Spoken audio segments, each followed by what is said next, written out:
किसी भी crypto coins को ट्रांसफ़र करते वक्त ये वाली मिस्टेक कभी भी ना करें। आपके फंड्स हमेशा हमेशा के लिए लॉस्ट हो जाएंगे, कभी भी रिकवर नहीं होंगे।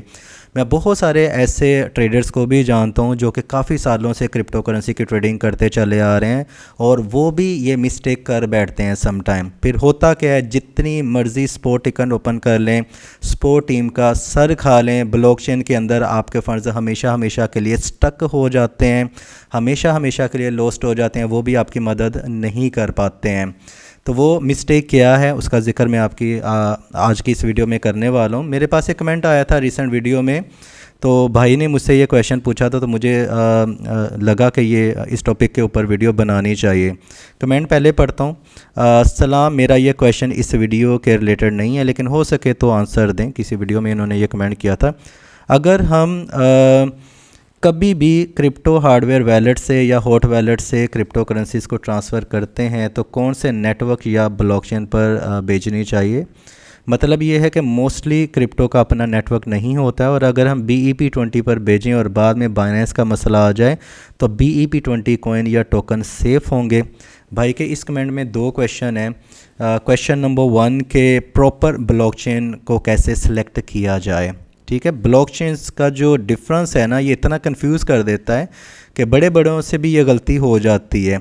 एक दफ़ा तो बाइनेंस ने भाई मिस्टेक गलत ब्लॉकचेन के ऊपर टोकन सेंड कर दिए थे, वो न्यूज़ मार्केट में बड़ी फैली थी। तो बाद में उन्होंने लकली किसी एक्सचेंज पे ही किया था, उन्होंने बड़ी अमाउंट थी तो एक्सचेंज वालों ने वापस कर दिया। आपस में इनके कनेक्शन होते हैं।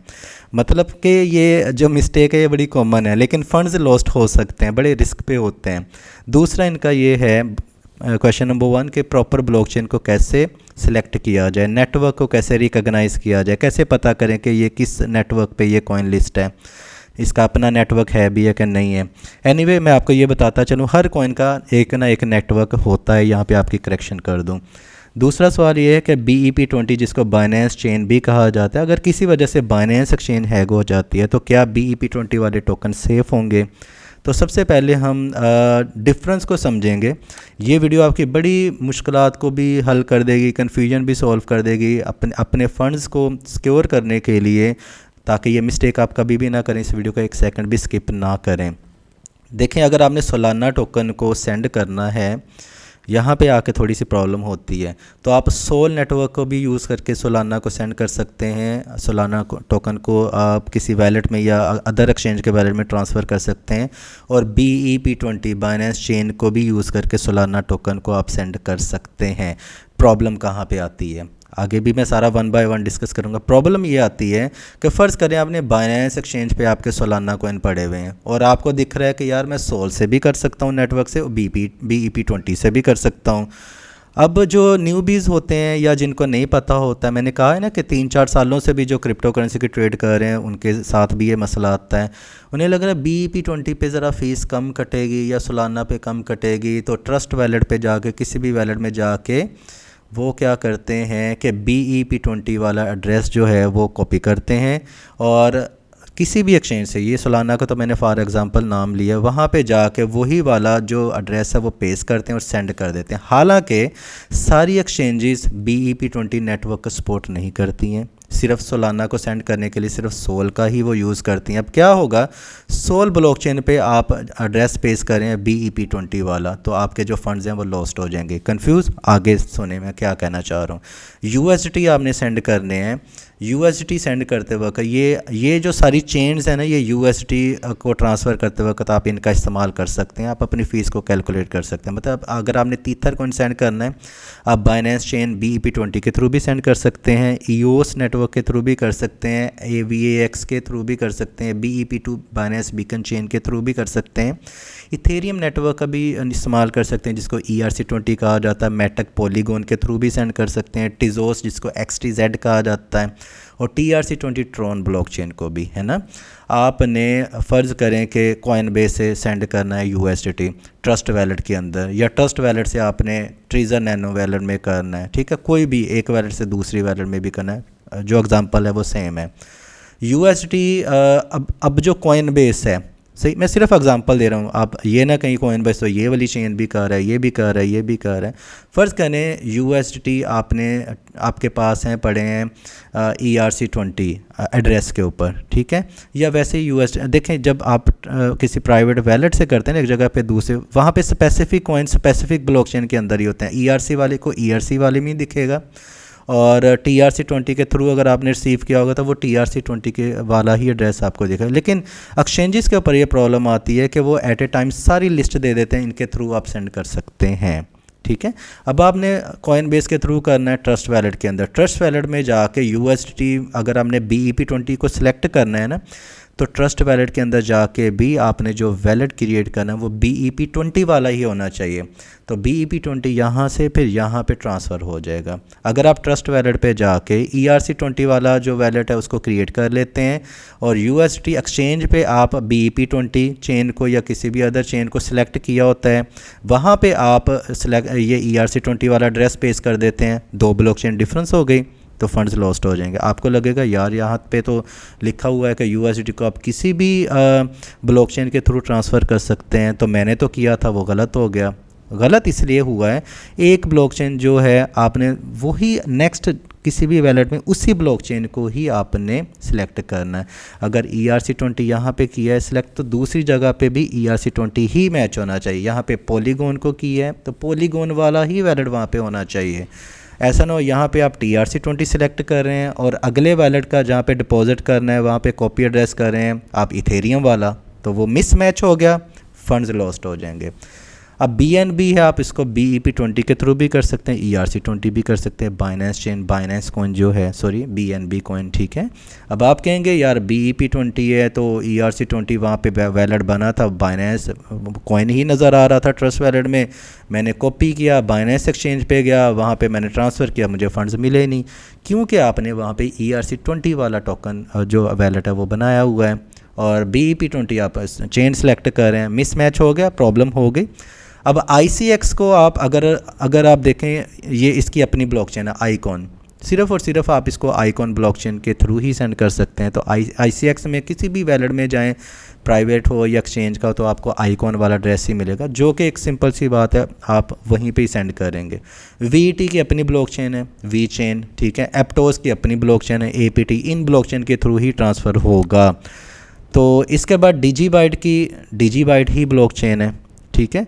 BUSD को आप इन ब्लॉकचेन्स के थ्रू सेंड कर सकते हैं। अब वहीं पे यही सवाल पैदा होता है कि BUSD किसी भी एक्सचेंज से सेंड करना है तो अदर वैलेट में आपने यही जो चेन है, बाइनेंस से अगर आप कर रहे हैं, तो अगर आप बिटरेक्स से कर रहे हैं तो आपने BEP20 सिलेक्ट किया है एड्रेस, दूसरा जो डिपॉजिट वाला है वो भी BEP20 ही होना चाहिए, ठीक है।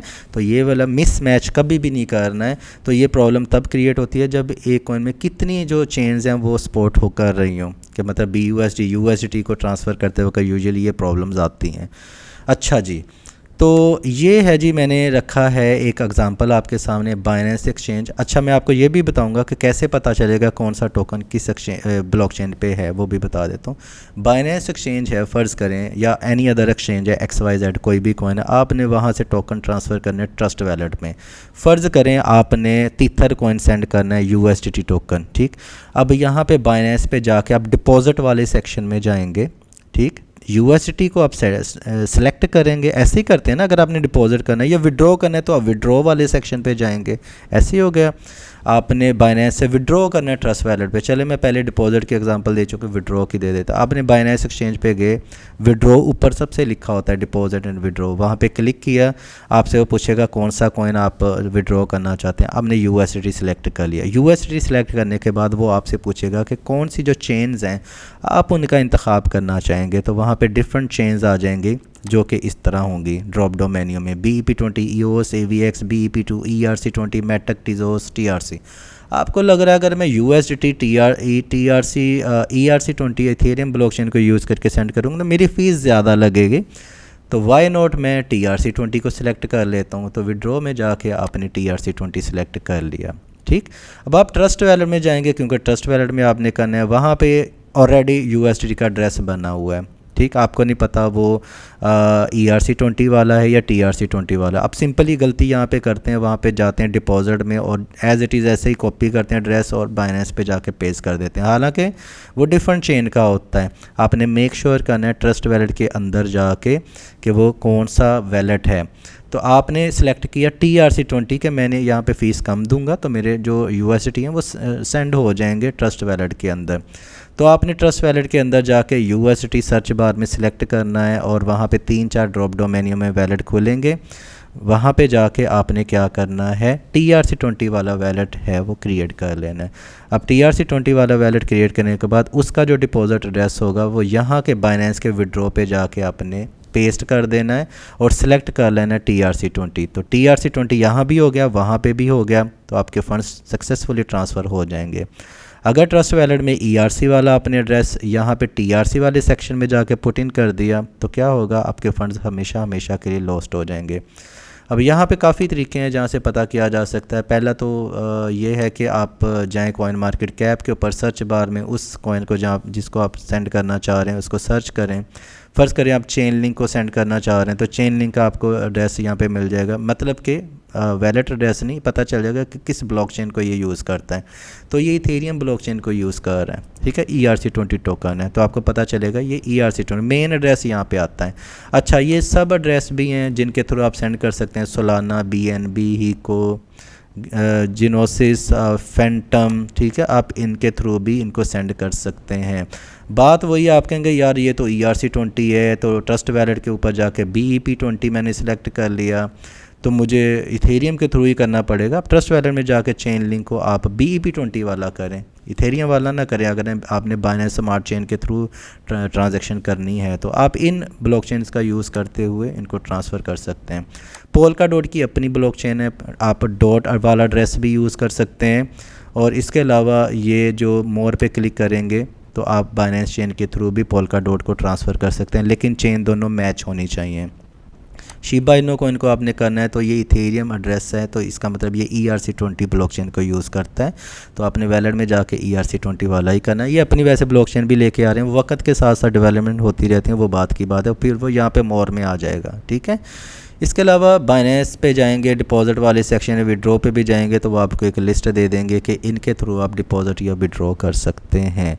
तो ये मिस्टेक कभी नहीं करनी है। एक ब्लॉकचेन अगर आपने यहाँ पे ए वाली प्लेस पे सिलेक्ट किया तो बी वाली प्लेस पे भी उसी ब्लॉकचेन पे आपने टोकन ट्रांसफ़र करने हैं। अगर ए में डिफरेंट है, बी में डिफरेंट है, कॉइन का नेम सेम है तो वो इसका मतलब ब्लॉकचेन डिफरेंट हो गया, आपके जो कॉइन्स हैं वो हमेशा के लिए लॉस्ट हो जाएंगे। इस वीडियो को 2 या 3 दफ़ा देख सकते हैं क्योंकि आपको शायद ये थोड़ी सी कन्फ्यूजन लग रही होगी, लेकिन 2-3 दफ़ा देखेंगे तो आपकी जो प्रॉब्लम है वो सॉल्व हो जाएगी। तो ब्लॉकचेन के डिफरेंस को समझना ज़रूरी है। अगर आपको लगता है कि आपको 1% भी नॉलेज मिला है तो वीडियो को लाइक एंड शेयर करना मत भूलिएगा।